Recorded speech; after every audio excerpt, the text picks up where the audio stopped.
Hello there, people of the internet.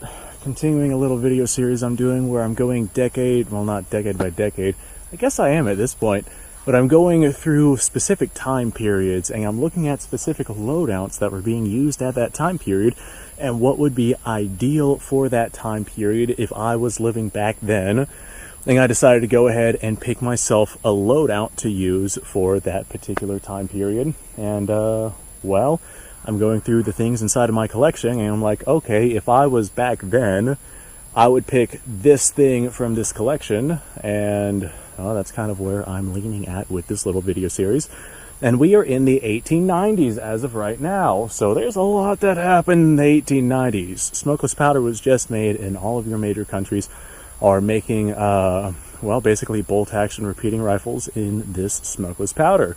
I know in the 1880s, I said that if it was before the development of smokeless powder, I would take the 1873, this is a 1892, but I would take an 1873 and 4440, and a revolver chambered in that same cartridge. Now, of course, these right here are just representations. If you want more information on those, go check out the previous video. But if I was in the 1890s, and I was looking to get myself the cutting edge technology for that time period, what would I pick? And this is one that really has me saying, oh boy, wow. Like there's a lot of options at this point, and boy were they like dramatically close calls. I think that I would go with something earlier in that decade, simply so I could be armed with that newer technology throughout the decade. Like, for example, this right here is Mosin Nagant 9130. This is going to represent the Mosin Nagant 1891. I just didn't feel like digging my 1891 out of my my gun safe. So this 9130 was just sitting there and it was ready. And so let's just pretend that this is a Mosin Nagant 1891 pattern. The 1891 pattern was, of course, adopted in 1891. So I could get myself one of these rifles in 1891.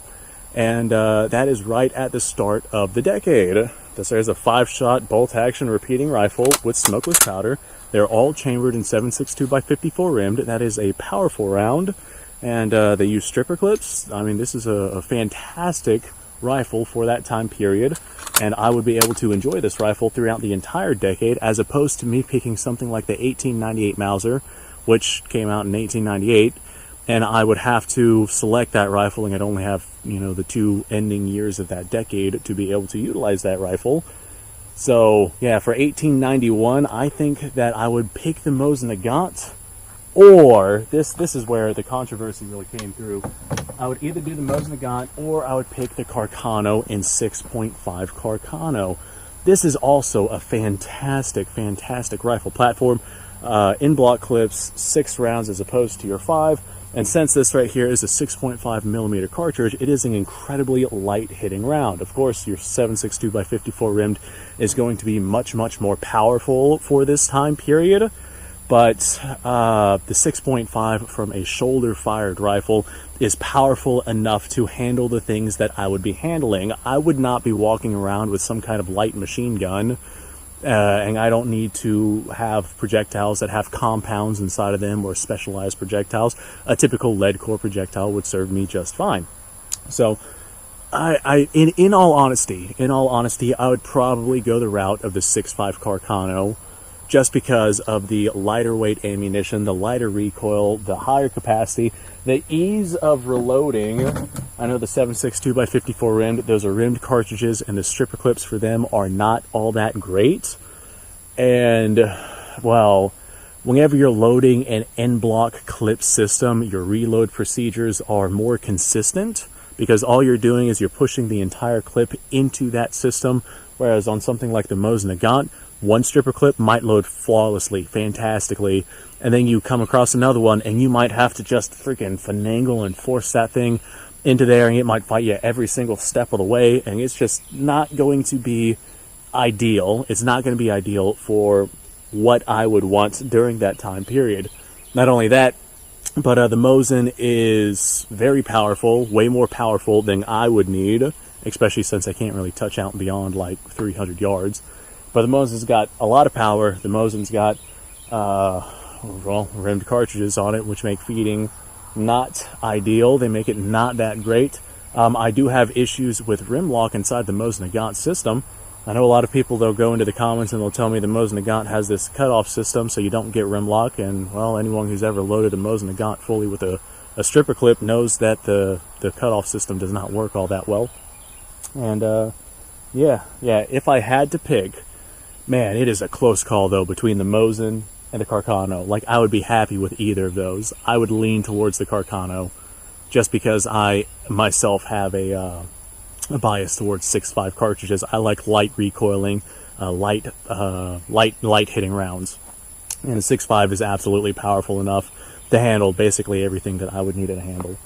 But man, if you handed me a Mosin in 1891, I would still be pretty pleased with that as well. Yeah. Okay, now I would pick those just because they start at the start of the decade, so I would be well armed throughout the rest of the decade. Later on in the decade, in all honesty, there's a strong chance that I would end up picking the Winchester 1894 in 3030. The 3030 is not a particularly powerful or potent cartridge, but it takes a 308 diameter bullet. And as we see through technology as time progresses, that 308 diameter bullet is something I'll be able to readily and easily get throughout the time.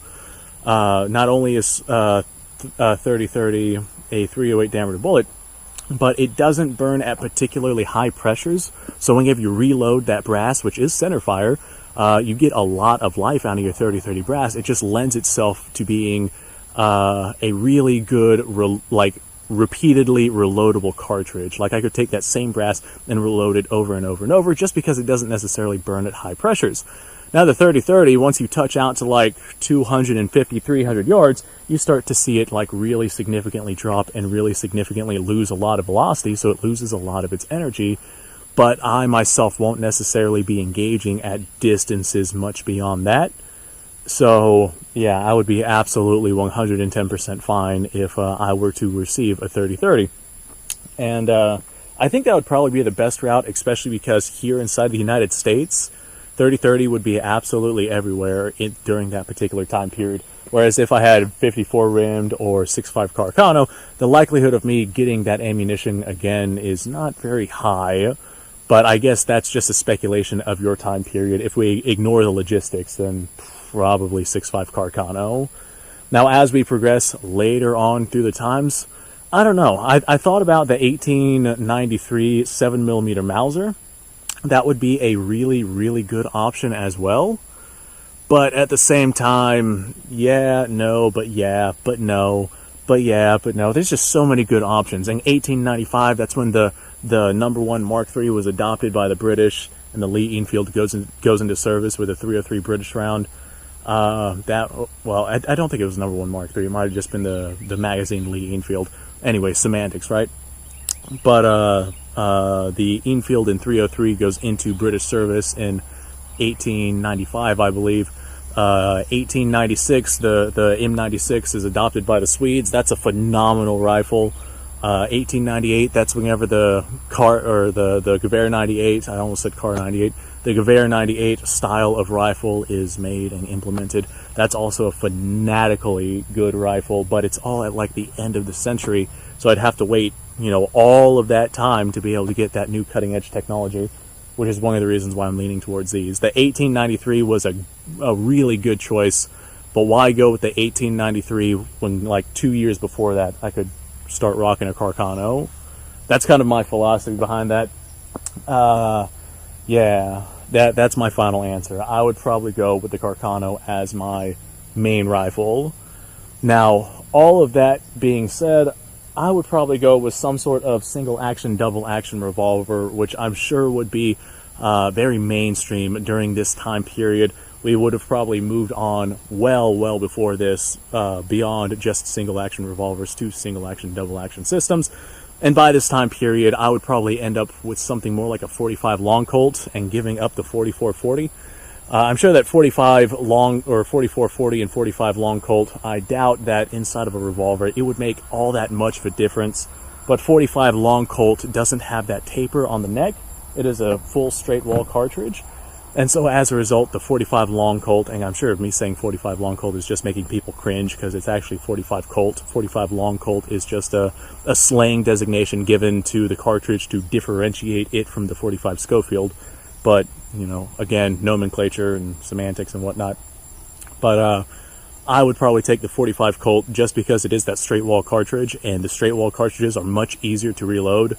Like, you can basically just reload those literally indefinitely. Especially if you are just rocking some lighter weight loads, you can load those nonstop. Whereas something like the 4440 with that little taper on it, it just makes it not well, that little neck on it, it just makes it not as convenient, not as easy to reload as something like the 45 Colt.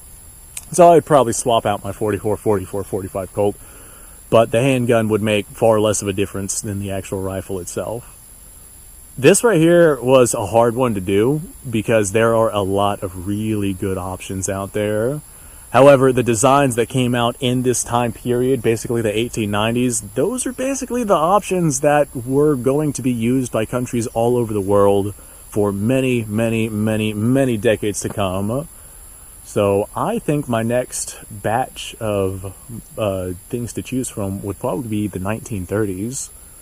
So, yeah, we'll have a look at that whenever I get around to doing that. So, thanks for watching, folks. I appreciate your time. Like, subscribe, share. Description below has linked all sorts of stuff. Go check it out. You guys go off, have yourself a fantastic day. I reckon I'll see you guys on the next episode.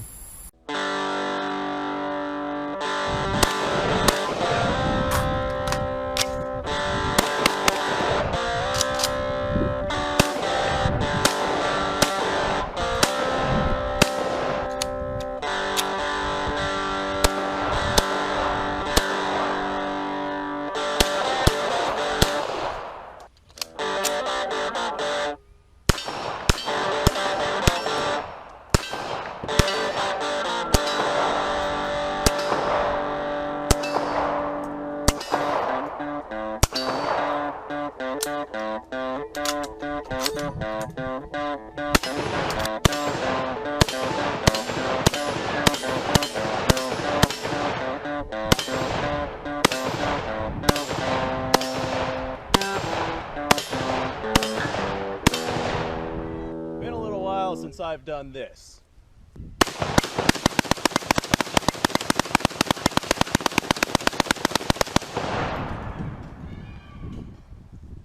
Bonnie and Clyde be damned. The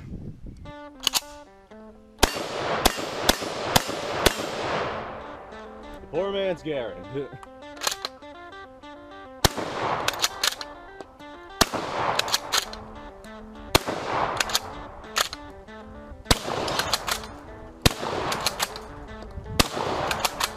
It's a shame that bolt-action shotguns aren't more mainstream.